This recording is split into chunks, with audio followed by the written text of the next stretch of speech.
Because everybody loves a dog. Toujours en famille. Amour, love, family, and creator.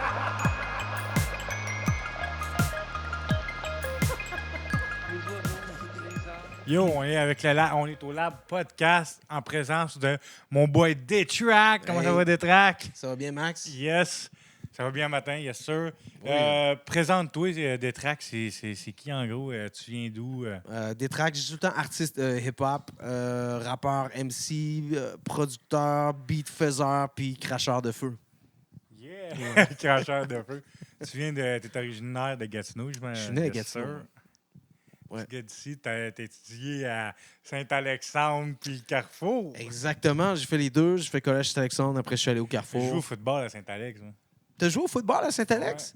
Pour vrai? Récemment, là, ouais. Ah ouais? Ma ligue de football avait loué le terrain de soccer de Sérieux? Saint-Alex. Hein? Ça, t'as Ah, OK. Bon, let's go. Le début de ta carrière. Parle-nous du début de ta carrière, le Détrack, là. Ben, début de ma carrière. Tu sais, c'est.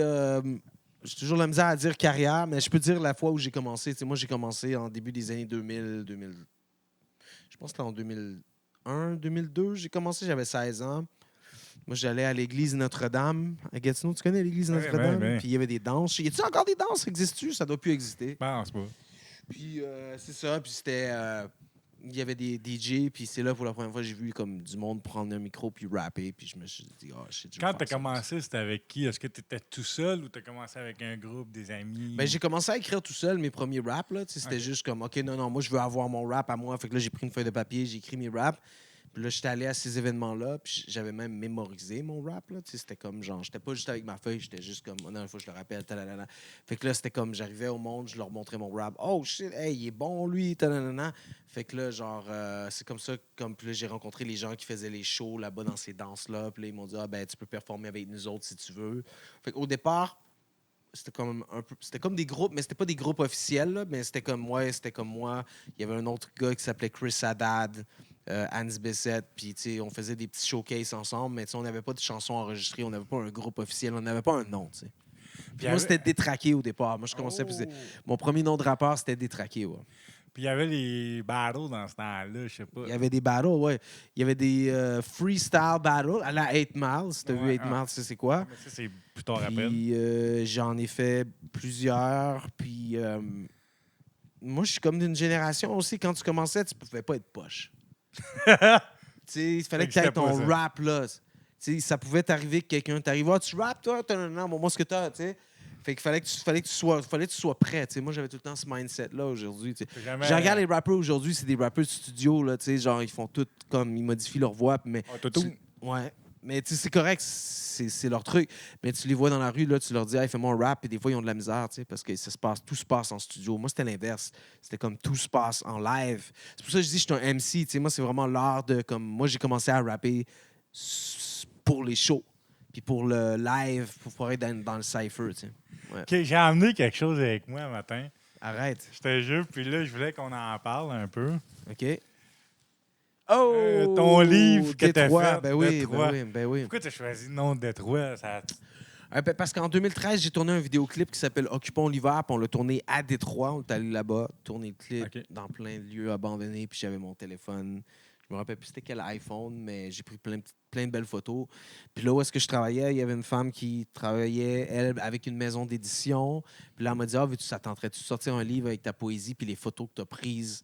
Fait que là, j'ai dit oui, puis on a appelé ça Détroit. T'sais, fait que ça, c'était toutes des photos. Là, avec ça mon- dit genre Détroit dans les années 1970, 80. Ouais, parce que Détroit aussi, moi, j'ai toujours trouvé que c'est une ville intéressante parce que c'est là que toutes les compagnies automobiles, GM, Ford, c'est toutes là qui viennent. Puis, en fait, j'ai tellement appris de choses sur la ville de Détroit. C'est une ville intéressante, mais tout comment les constructeurs automobiles ont façonné l'urbanisme. Tu sais, genre, le concept des banlieues, même, c'est un truc que je savais pas, mais que j'ai appris en allant là-bas, c'est que le concept de d'étendre les villes là, pour qu'on ait besoin de notre voiture pour se déplacer d'un point A à point B. Tu sais, Gatineau, c'est le meilleur exemple. Il faut que tu aies une voiture. comme c'est poche, mais c'est fait de même. C'est comme si tu veux aller à l'épicerie, si tu veux te déplacer, il faut que tu aies une voiture. Mais ça, c'est tous les constructeurs automobiles nord-américains, ils ont tous conçu comment les villes devraient être faites pour qu'on puisse acheter des voitures. T'sais. Fait que c'est intéressant, Détroit, il y a beaucoup de choses qui ressortent de ça. Puis après, il y a la musique. Of course, il y a Eminem, c'était un rappeur que j'ai écouté beaucoup quand j'étais jeune. Puis il y avait, il y a Jay Dilla aussi, qui est un de mes producteurs hip-hop préférés de tous les temps. Il y a beaucoup de la scène électronique aussi qui vient de Détroit à cause des anciennes manufactures qui sont abandonnées. Il y a beaucoup de rave qui se passe là-bas. Détroit, c'est une ville vraiment intéressante sur plusieurs aspects. Dire, Edmond, ça se passe dans cette ville-là aussi. Ben oui, exactement, Détroit.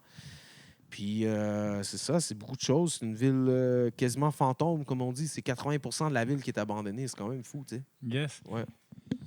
Fait que là, en gros, si les gens veulent trouver ton livre, ils peuvent se le procurer où? Dans les bibliothèques, avec toi? Il y en a dans certaines bibliothèques dans la région, mais dans le coffre de mon char, là. Dans le coffre de mon char, là. Hey, moi, je veux que tu nous parles, OK? Vas-y. De l'album Retour à l'état pur que tu as fait en 2004. Oui. Mais ça, c'est mon premier album que j'ai fait. Puis, j'ai tout fait moi-même. J'ai tout fait... je faisais dans le sous-sol chez mes parents. Puis là-dedans, j'ai fait des beats. Là-dedans, il y a des beats même de gens avec qui je travaille encore, dont Quest. Là-dedans, il y a un beat de Hila, qui est le producteur de The Weeknd, qui est à Los Angeles. Oh! Ouais, il a fait un beat là-dessus qui s'appelle Griot Rose, qui est un sample de Charles Aznavour. Puis c'était à l'époque de Hila, il habitait dans mon quartier, j'allais chez lui, on faisait beaucoup de musique ensemble. Aujourd'hui, c'est un millionnaire qui vit sa vie d'artiste pop avec The Weeknd. Là. Il est dans des grosses affaires. D'ailleurs, mais il a fait 2 musiques quand même sur mon dernier album. Je suis quand même un peu en discussion avec lui encore. Puis Retour à l'état pur, ça a été une belle étape pour moi. Ça m'a permis de me faire connaître dans la région pour la première fois. Puis à l'époque, les CD, les gens les écoutaient. Je me rappelle, on avait imprimé, je pense, 300 copies, puis on allait dans les événements, puis on les vendait comme ça. Il y avait les petites cassettes, tout dans ce temps-là. C'était moins les cassettes. T'as pas connu ça, toi? On n'était pas là. Ouais, j'ai eu des cassettes, mais dans les années 90, tu sais. Okay, c'est ça. Mais début 2000, c'était les CD. Fait que j'imprimais les CD, puis j'allais dans les événements, puis on les vendait, tac, tac, tac, tac, tac, on les passait, puis ça se vendait bien, les CD. Ça existe encore, ça? Ça existe, j'en imprime encore, mais c'est les collectionneurs. Tu sais. OK, je comprends. Je n'imprime vraiment une petite quantité parce que... moi, je te donne un CD, vas-tu l'écouter? Ben oui. Tu vas l'écouter? Ben oui. Non, Max, c'est un vrai, man. Oui, j'ai tant mis les C'est un vrai collectionneur. Ben oui, ben oui. Ouais. Puis c'est ça, en plus, un matin, j'arrive ici, ils sont comme moi, tu vas-tu faire signer? Je suis comme, c'est déjà fait, ça fait longtemps. Ben oui. Moi puis toi, ça a commencé, ça fait loin, là, ça fait longtemps. Ben oui. Parle-nous de ta plaque que tu as eue avec la ville de Hull. Il y a une plaque de toi à quelque part. Elle est disparue, par contre, ils l'ont enlevée. Ah! Ouais, ils l'ont enlevée. C'était le projet Poésie Centre-Ville. Je me rappelle plus le nom du projet, mais c'est ça, c'était un projet. Ils prenaient différents poètes puis ils mettaient des citations de leurs poèmes. Moi, j'en avais une sur le bord le 4 jeudi. Ouais. Mais la plaque a été enlevée. Je pense qu'ils ont enlevé... Pourquoi? Je sais pas. J'ai aucune idée. Je trouve ça poche aussi. Ma plaque avait été vandalisée aussi. Je sais pas qui l'avait fait. J'étais pas content. Mais c'est correct. Qu'est-ce que tu veux qu'on fasse? C'est ça. Parle-nous d'une tournée qui a été faite en Chine en 2018. Oui, tournée en Chine. Écoute, ça, c'est incroyable. C'est... je ne sais pas si la tournée existe encore, mais pendant plusieurs années, le Canada organisait une tournée en Chine pour la francophonie. Fait que tu avais un groupe canadien, un groupe français, un groupe suisse puis un groupe belge qui étaient ensemble puis qui faisaient une tournée en Chine. Et puis cette année-là, en 2018, tu as dit, c'était ça? Oui, 2018. C'est ça. Merci de me rappeler les dates, mais moi, je ne me rappelle plus. C'est moi qui ai été sélectionné. Oh! Fait que c'était malade. C'est l'affaire la plus proche que j'ai vécue d'un truc de rockstar. Là. C'était comme voyage payé, logement payé, tous les spectacles payés. Puis je pouvais aller là avec mon DJ Easy LD, que tu as déjà rencontré. J'étais là avec Sam Fai. On a fait 10 villes. C'est Chengdu, Wuhan, Chengdu, Xi'an, Pékin. On est allé à Hong Kong. Et puis, tu sais, je m'attendais à rien. Je savais pas combien de gens allaient, mais partout où on allait, là, les salles étaient... Il y avait comme au moins 500 personnes dans tous les shows qu'on faisait. Là. Le premier show, il y avait vraiment comme 2-3 000. Il y avait du monde. Puis les gens étaient contents de nous voir. Shit. Il n'y avait pas de filtre. Tu sais, ils étaient pas comme... Ah, ce qui lui, là, c'est pas 50 Cent, là. On écoute. Non, c'était comme genre. Il aimait notre beat, là, il aimait notre vibe, il embarquait à fond, là. C'était juste. Comprends-tu ce que tu dis? Ben, écoute, le public qui venait, c'était des publics qui étudiaient les langues, généralement, soit l'anglais ou le français. Mais ils comprenaient pas pareil. Mais ils aimaient la musique, ils aimaient la vibe. Puis nous, on s'efforçait tout le temps d'apprendre un peu de mandarin, tu sais. Fait que quand on allait dans les villes, on était comme. Dans chaque show, tu sais, avant les shows, on était comme Whiny Man. Tu sais, c'est ça. Miyagi. Ouais, ça, c'est japonais. Ça, c'est japonais, mais tu sais, on apprenait comme on vous aime en mandarin. On essayait d'apprendre des mots. Puis c'est ça. Puis ça a été vraiment une belle expérience. Puis on s'est fait des amis là-bas. Puis finalement, on a réalisé qu'on est tous pareils. Tu sais. Ici, Ouais. la Chine, on est tous des êtres humains. On a tous pas mal on a des similarités partout. Tu sais. T'es allé en Ouais. France aussi. La France, je suis allé là en 2014. J'ai gagné le titre de champion québécois de slam. Fait que je suis allé à la Coupe du monde de slam en 2014 à Paris. Puis je suis allé tourner un clip en 2021 avec Akhenaton à Marseille. On a tourné ça dans le stade Vélodrome. Puis ça a été incroyable, ça aussi. Je pense que c'est ma plus belle expérience. Parce que, tu sais, moi, comme début des années 2000, tu me parlais début des années 2000, quand j'ai commencé, 2004, 2000. Moi, j'écoutais I Am beaucoup. Tu sais, il me semble que tu me disais que c'était comme un peu ton idole. C'est mes idoles, tu sais, c'est comme... C'est vraiment ça, là. Moi, j'ai commencé à rap. Tu sais, c'était comme... Je me rappelle même quand j'avais acheté leur CD, là, genre, ça a été marquant pour moi, là, leur album, là, L'école du micro d'argent, puis j'ai écouté cet album-là, je le connais de A à Z. Ça a été super important, comme les albums solo des artistes avec I Am. Fait que, tu sais, c'est comme aujourd'hui de me retrouver. D'ailleurs, j'ai parlé à Akhenaton juste ce matin, tu sais, on prépare pour le show FMG, juste de les avoir de l'autre bout du téléphone, puis que je peux dire que c'est mon ami, tu sais, c'est comme... c'est un fait accompli pour moi, tu sais. Fait que... Comment ça s'est fait, cette connexion-là entre vous deux? Ben, par courriel. Par courriel? Je me suis dit, je vais essayer. Tu sais, on a tous des rêves, là. Ben. Fait que moi, c'était comme quand je travaillais sur mon album All. Yes. Ben là, Nicolas Craven, t'es comme, hey, c'est quoi comme. Il faudrait essayer d'aller chercher une collaboration vraiment incroyable, tu sais. Puis là, il était comme, c'est qui ton plus gros rêve de featuring? Puis là, spontanément, j'ai dit Akhenaton. Parce qu'Akhenaton, c'est le membre principal de I Am. Puis c'est un de mes rappeurs français préférés. Je pense que c'est encore mon rappeur français préféré. Puis, fait que j'ai regardé les contacts que j'avais. Tu sais, j'ai habité longtemps à Montréal. Je connais des animateurs radio. Je suis distribué avec Universal ici au Québec. Fait que j'ai fait aller mes contacts. Finalement, j'ai réussi à trouver le courriel de la manager à Akhenaton. Puis j'ai envoyé un courriel bien écrit. Voici ce qu'on propose. Est-ce que ça vous intéresse, la collaboration? Puis c'était pendant la pandémie, fait qu'il y avait du temps libre pour faire ces genres de choses-là. Fait qu'il a embarqué dans le projet. Puis il t'a fait 2 vidéoclips avec lui. On en a fait 2, ouais. C'était incroyable. Fait qu'on a fait Soroche, qu'on a tourné à Soroche. Marseille.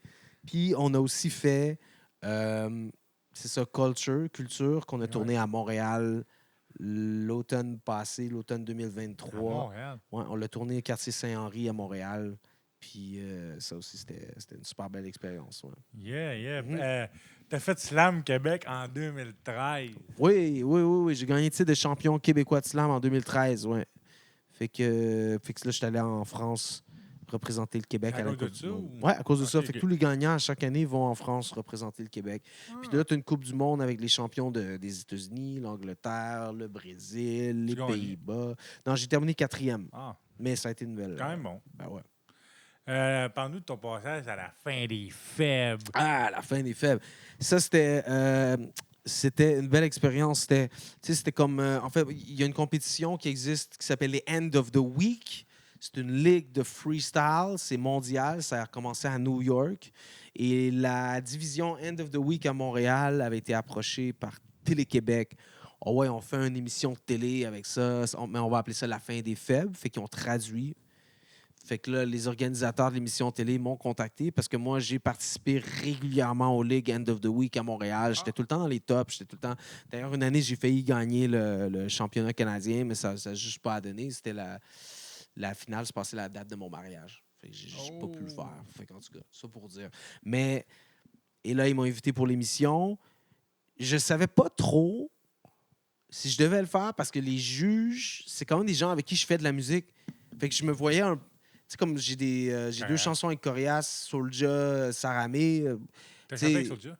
J'ai pas chanté avec Soulja, mais je suis de la même génération que lui, tu sais. Puis sais, avec tout le respect que j'ai pour lui, c'est une star, Soulja. Oui. Mais je considère pas que. Tu sais, c'est pas. Je suis un peu au même niveau artistique que lui. C'est juste pas au niveau. Non, non, mais au niveau popularité et ailleurs. Mais au niveau artistique, je trouve que je suis au même niveau que ce gars-là. Fait que j'étais comme. Je trouvais ça un peu. Fait que j'étais comme, voulez-moi que j'y aille, voulez pas des gens de la relève, plus des jeunes. Mais finalement, il voulait vraiment que j'y aille, je suis allé. Puis je suis vraiment content. Ça a été une belle expérience. Finalement, ça a été vraiment bien. C'était stressant parce que comme freestyle, puis tu as des caméras, la pression est différente. Puis je me suis fait des nouveaux fans avec ça aussi. Puis c'est là que j'ai réalisé que la télévision, c'est quand même c'est une force pour un artiste. Si tu passes à la télé, c'est clair que ça t'augmente Tu as dû ta avoir cote de reçu beaucoup de popularité. messages de fans qui disaient peut-être qu'ils sont déçus que tu n'aies pas gagné. Ah oui, beaucoup, ouais, plein. Même, ben écoute, même Corias m'avait appelé, il était comme, hey, on est désolé, on aurait dû te faire passer, on a vu la vidéo. Mais eux aussi, c'est parce que quand tu fais un tournage télévision, le retour de son n'est pas le même que quand le montage est fait après, tu sais. Fait qu'il n'y avait pas eu la même perception de la performance que le public l'a vu à la télé, tu sais. On est encore déçus à ce jour. Je comprends, ouais. Mais on parlait de la fin des faibles. J'ai vu un moment donné, puis me suis demandé pourquoi tu n'étais pas là-dedans. Ouais. Ça s'appelait Rentre dans le cercle. Ah oui, Rentre dans le cercle. Donné, Ouais, c'était comme un cypher à Montréal avec des. Ouais. Ouais, j'aurais dû, mais ça n'a pas à donner. Ça n'a pas à Ils t'ont donner. pas appelé? Ils m'ont pas appelé, non. Ah, Ouais, on va leur dire. ouais, On va les contacter. dire. On va les contacter. Combien sont en France maintenant, Ouais. je pense? Ton premier featuring là, de toute ta carrière, c'était qui? T'en souviens-tu? Ah, mon premier featuring? Sam, Tu veux dire en groupe ou genre un artiste qui sait pas comme. Il est ben, pas... peut-être pas en groupe ou comme, mettons, un toué sur un projet avec quelqu'un d'autre, genre. Solo, genre, c'est ça. C'est une bonne question. Tu peux dire un groupe aussi, là. Je pourrais dire. C'est vraiment une bonne question. Mon premier featuring, là, je pense que c'est avec. Mais je veux dire, mon premier featuring qui m'a marqué, c'était gros, c'était Sans Pression. Oh! Ouais, quand j'ai un album duo qui s'appelle Hors d'œuvre, puis mais j'ai une chanson solo avec Sans Pression, puis ça c'était gros pour moi, ça c'était début des années 2000, puis c'était comme SP. SP. Ouais, Yeah, puis c'était yeah. quelque chose là, tu sais, SP dans le temps, le début des années 2000, c'était comme superstar du rap québécois, tu sais, fait que pour moi c'était huge, tu sais. Fait que Ton puis époque- ça l'est encore, tu sais. Ton époque de détraquer, c'était comment? Pourquoi tu as choisi ce nom-là, puis c'est venu à détraque tout de suite après, là? Mais quand je rappais dans le temps, j'étais comme plus comme. Je me nomme des tracks et de Gatineau, celui qui porte le col et la tête des papineaux. Premier. Tu sais, je rappais avec beaucoup de. Ah, là, tu sais, genre. Détraqué, tu sais. ouais. Mais tu sais, genre, à un moment donné, je me suis calmé un peu. J'étais comme. C'est pas le style que je voulais avoir trop. Je voulais être un petit peu plus posé, juste diminuer un peu l'énergie. Puis détraqué, je trouvais que c'était comme trop fou, tu sais, genre c'est comme genre je voulais pas porter le nom d'un fou. Fait que j'ai enlevé le accent aigu puis juste détraque. Je trouvais que ça collait bien, tu sais. Cool. Ouais. Moi, j'ai comme une question un peu dans le fond. Ouais, vas-y. Tu ferais, mettons, si quelqu'un viendrait te voir aujourd'hui, là, Ouais. puis dirait genre, ah, ton rap, c'est trop old school. Ouais. Change pour comme genre le rap qu'on voit aujourd'hui, tu répondrais quoi à quelqu'un, là? C'est une bonne question. Ben, je crois pas trop là-dedans parce que tu vois, le truc, c'est que. Comment dire? Ah, mon Dieu, c'est une bonne question. Parce que, tu sais, le hip-hop a évolué aujourd'hui, tu sais, il y en a pour tous les goûts, tu sais. Mhm. Puis il y a beaucoup du rap new school, il y a beaucoup de monde qui aime pas ça non plus, tu sais. Fait que. Puis c'est large de dire le rap new school, ça veut rien dire pour moi, ce terme-là. Ok, Parce je qu'il y a beaucoup de nouveaux rappers, Ben nouvelle oui. génération, Qui rappe Qui encore. rap sans chanter, sans C'est ça. autotune, ou qui rap avec des beats drumless, qui ont une esthétique, disons, plutôt old school, mais qui l'adaptent à eux. Fait que quand on me dit soit plus new school, pour moi, ça veut rien dire. Je trouve que quand on dit ça soit plus new school, ça veut peut-être plus dire soit plus pop. Tu devrais chanter un peu plus. Tu devrais être plus. Mais après, je trouve que c'est comme. C'est pas connaître la musique que de dire ça, tu vois. Comme genre, si tu me dis ça, comme genre. Ouais, mais comme genre. Il y a beaucoup de monde qui aime juste les gens qui rap. Il y a beaucoup de gens qui écoutent ça encore. Ça existe. Ben oui. Puis il y a beaucoup de jeunes qui le font. Et moi, de toute manière, je suis de ma génération, tu sais. Fait que c'est dur pour moi de prendre des éléments des nouvelles générations dans ma musique puis de bien le faire. Je peux essayer de le faire, mais je vais plus dans les clubs. Tu sais, je vais plus dans les bars. Ben là. non. Fait que je suis plus au courant de ce qui se passe musicalement. J'essaie. Puis les nouveaux rappeurs, j'essaie de me tenir à jour. Tu sais, Ice Spice, j'essaie de voir qu'est-ce qui est hot. Tu sais, Central C en Angleterre. Tu sais, j'essaie de savoir. Mais après, j'ai pas souvent l'impression que cette signature musicale-là me va bien à moi en tant qu'artiste. Ça pourrait arriver, tu sais. C'est juste peut-être j'ai juste pas trouvé le bon producteur ou le bon angle pour faire cette musique-là. Mais encore là, tu sais, je veux dire, dans mes prods, des fois, il y a des 808, il y a des hi-hats, il y a des snares. Je trouve pas tant que je suis old school. Je pense que je fais une musique qui peut être super accessible à tout le monde. C'est juste qu'il faut être ouvert avec ça, tu sais. Par contre, moi, tu sais, j'en écoute de la musique new school, là, comme on dit, je les écoute, les nouvelles générations, j'ai une oreille à ça. Moi, à l'inverse, je demande des fois aux jeunes, est-ce que vous êtes ouverts à ce qui s'est passé avant? Tu sais, est-ce que ça aller dans les deux sens? Mais après, on fait ce qu'on aime, tu sais. On fait ce qu'on a envie de faire. Ben ouais. Ouais. Fait qu'en gros, ben c'est ça. Puis, Ouais. la jeune, dans le temps, là, quand tu rappais, Ouais. t'as-tu connu la rivalité Gatineau contre Hull, Hey, toi? tellement! Hey! Tellement! On en parle-tu de ça? Hey, on peut en parler. C'est hot que t'en parles. Tu connais... Ça existe encore, ça? Non, mais non. Ça n'existe plus, hein? Vraiment, c'est rendu à ça, genre.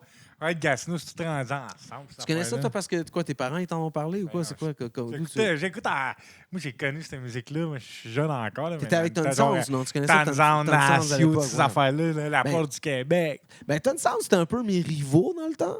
Ah, vrai? Ouais. Ben, ils venaient du coin, il me semble. Ouais. Les autres, Ouais, j'ai eu des Admirals. battles avec, ben plus Admirals, tu sais, comme les temps ont changé, je les connais tous maintenant, mais Yes. Mais dans le temps, il était avec Tanzan, il me semble. ouais, mais quand j'étais jeune, début des années 2000, là, ça jouait dur, là, c'était comme, tu sais, j'ai eu des battles, je faisais des battles avec des rappeurs de Hull, il y a eu des shows où il y avait des bouteilles de bière qui revolaient, des chaises pétées sur des dos, c'était quand même rough, là, comme pour vrai, là. Puis moi, je me rappelle, j'ai fait un show, puis écoute, il y a un gars avec qui j'étais, il a dit quelque chose, puis ça n'a pas plu à du monde de Hull. Puis je me suis fait attaquer, man. Puis je me suis défendu, on s'est battu. J'ai eu des points de suture ici, man. C'était rough. Mais toi, t'étais C'était à rough. Gatineau ou t'étais à Hull? Ben, j'étais Gatineau, mais j'étais quand même respecté à Hull. Ben oui. J'étais un des seuls rappeurs de Gatineau qui arrivait à gagner ce respect-là à Hull, Elmer, Ottawa. Puis à un moment donné, les gars de Hull qui m'aimaient pas ont réalisé, le gars, il est nice, là. Tu sais, puis il est respecté à Ottawa. C'est vous il est vieillissez respecté- tout un moment donné. Hein? Vous vieillissez tout un moment donné. là, c'est des guerres pour enfants. On passe à d'autres Ouais, choses. ouais, non, mais tu sais, quand t'es ado, c'est Ça, ça. C'est comme la guerre des tucs, là. Tu sais, c'est des guerres quand t'es jeune, mais c'était quand même rough pareil, là. C'était comme. Ouais. Pour ça, t'as commencé à faire des tunes, des featuring. J'écoutais des vieux beats à un moment donné avec le Grimmo puis Grimaud, hein. Grimaud était pas là parce que lui, il était pas dans le vieux hall, tu sais. C'était pas. Ah, c'était pas un viol? Non, il était pas dans le vieux hall, mais Almiros. Ben. Puis Nacio, ben, c'était mon boy à la fin de sa vie, là. Tu sais, c'était bien Vous chill. êtes-vous là. déjà pognés tous les deux? Nacio? Ouais. Non. Non? Non, mais c'était plus. Lui, C'était c'est plus pogné leur- avec Meunier. C'était lui, plus c'est- leur entourage. C'était plus leur entourage, là, qui était T'es sketch. pogné avec Meunier, c'est sûr. Non. Meunier, non, t'as pas. Ton DJ, c'est comment encore que c'est? Easy LD. Easy LD, on l'appelle-tu comme ça ou tu veux l'appeler de son vrai nom, genre Lewis? Louis, non, je l'appelais Easy LD. Easy LD? Ouais, il n'y a pas que je l'appelle par son prénom. Parce que il est tout le moi, temps comme- je voulais te demander, genre, la connexion entre vous deux, vous êtes rencontrés comment, là, toi, Ah, puis moi, Easy LD? Easy LD, ben, je l'ai rencontré dans le temps au cégep, quand j'allais au cégep. Cégep Gabriel Roy. Ouais, Ah, campus Gabriel Roy. ça existait dans ce temps-là? Ça existait. Puis lui, il avait entendu parler de moi, puis il capotait sur ma musique. Puis là, il m'a rencontré, il était comme « Oh my! » Il pensait que j'étais noir, en fait. Quand il écoutait, mais tu sais, il n'y avait pas de clip dans le temps. Puis là, il était « Ah, t'es incroyable! » Puis on a juste connecté dès le départ, puis c'est devenu un ami. Mais au départ, dans le temps, Easy LD n'était pas DJ, il rappait. Ah, Il rappait, puis il m'a accompagné beaucoup à mes spectacles, à faire mes back vocals. Il connaissait toutes mes paroles. Puis encore aujourd'hui, la personne au monde qui a toute ma musique, c'est lui. Lui, il y a des chansons qui n'ont jamais été sorties des tracks. Là. Il y en a probablement une quarantaine. oh, shit. Ouais, que même moi, j'ai oublié. Là. Fait que si tu t'invites, si tu chill avec lui à un moment donné, moi, ce que tu as de détraques, là, lui, il y a des trucs là, des archéologiques, là, des tracks. Parce qu'à l'époque, je faisais beaucoup de musique, mais je sortais rien. Tu sais, j'étais tout le temps très, très, très picky, mais je faisais des CD. Il était là en 2004. Hein? Il était là en 2004. Il était là, ouais. Fait que je lui donnais des CD. Lui, il a tout gardé ça, il a tout ça sur son ordinateur. Fait que des fois, j'ai eu des sessions avec lui, il me faisait écouter des chansons. J'étais comme, c'est moi, ça! Il est comme, ouais, man! Puis j'étais comme, wow! Tu sais? Ouais. Ouais, y a-tu au début, quand c'était comme. Lui, il est venu vers toi, tu t'es fait comme. Je suis pas trop sûr, ou tout de suite, t'as fait comme, ouais, j'embarque. Qu'est-ce que tu veux dire? Comme, mettons, quand il est venu te voir, hey, j'aimerais ça faire quelque chose avec toi, ou. Comme, genre, tu sais Ah ouais, qu'il non, voulait non, la non, mais paix non, au non, début, non, non, qu'il mais était moi, pas- c'était un ami là, dès le départ. Là. Il n'y avait Ok, pas ok. de. Il y avait pas, non, non, lui. Ah, mais tu sais, mais Non, peut-être puis- que tu voulais peut-être plus faire comme genre. J'aime mieux faire mes shit tout seul, puis que là, lui, genre, tu comprends? Non, du tout. Moi, c'était comme si je filais ta vibe, puis t'étais comme, je voyais, t'étais hip-hop, puis tu connaissais la culture comme moi. Ben, moi, tu sais, tu faisais partie de ma gang, puis tu sais, on faisait nos choses ensemble pareil. Là. Yeah, puis comment t'as rencontré le lab? C'est venu comment avec le lab? Hey, c'est une bonne question. Je sais même pas. Je pense que ça fait. C'est eux qui m'ont contacté pour donner des ateliers. Je me rappelle plus. C'est toi qui m'as contacté, Alex? Je sais pas. Je me rappelle pas. J'ai toujours vu le lab, il est là.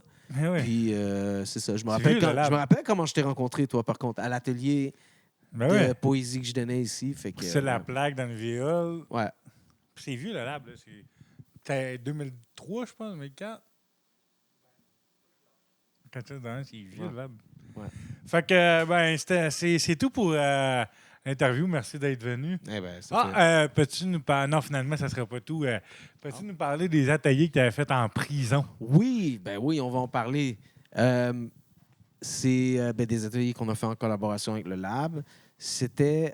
En fait, c'était ma deuxième fois que j'allais en prison. J'ai donné des ateliers à Macasa à l'époque. Ouais, ça, c'était.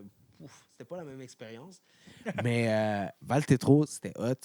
Puis, en fait, je me suis retrouvé à. En fait, c'est comme les ateliers les plus faciles que j'ai jamais fait parce que je mettais des beats. Puis les gars, ils se mettaient à écrire. Je disais, OK, on écrit là-dessus. Boum, ils écrivent. Puis tous les ateliers que je faisais, après comme 20 minutes, les gars, il y avait des raps, tu sais. Tu l'as vu, hein? Puis là, j'étais comme, OK, ils sont bons. Fait là, moi, le dernier que j'ai fait, là, j'ai dit comme, ben là, c'est trop facile. Je vais emmener mon laptop, carte de son, micro. Dernier atelier que j'ai fait, je les ai enregistrés, puis on a fait une chanson live, là, comme sur le spot.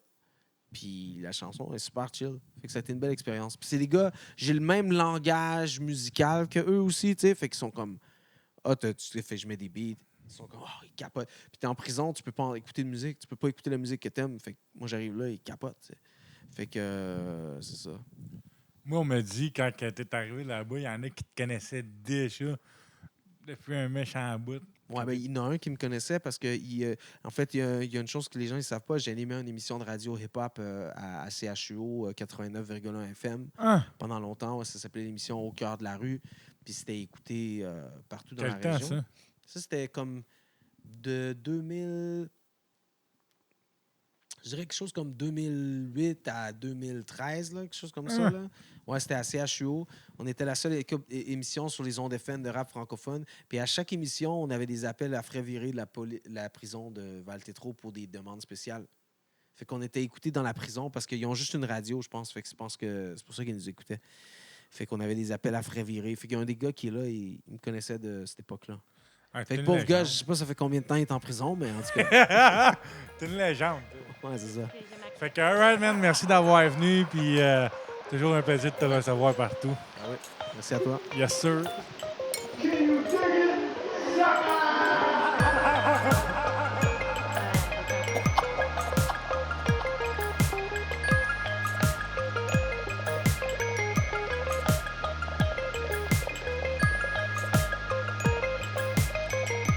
Mal à la tête aux autres.